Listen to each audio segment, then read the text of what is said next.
Hello, welcome to Tiddler Bedtime Stories. So tonight we're going to read The Elves and the Toymaker. December is always a busy time of year at the North Pole. This is the home of Santa's toy factory. One year was especially busy. Santa's team of tiny elves was hard at work. Each elf had a different job to do. Sam opened the letters sent by the boys and girls. Joe checked whether they'd been good or bad.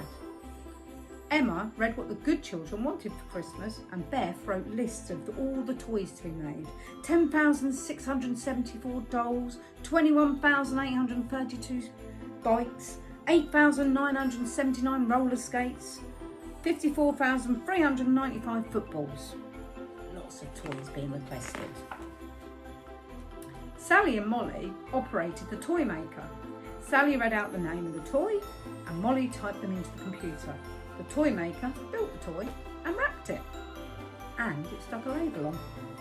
Olivia then took the packages to the storeroom. Helen was supposed to be asleep in the storeroom, but it was so boring, she soon fell asleep.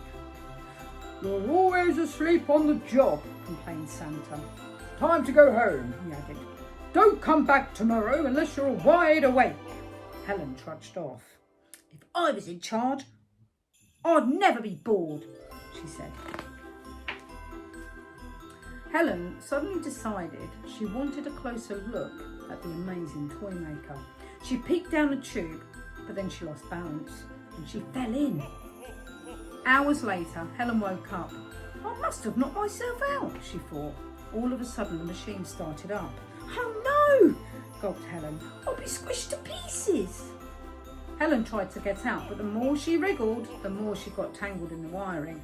Helen's wriggling had a really odd effect on the toy maker. There was whirring and clanking and whizzing, and the first few toys that came out, they were fine.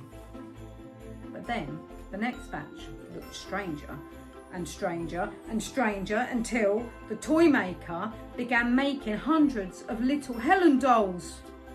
Santa tried to turn it off, but it just kept going. The toy maker hissed and crunched and crackled, and then with an enormous burp, it shot out the real elf. "Whoa!" Santa glared at Helen.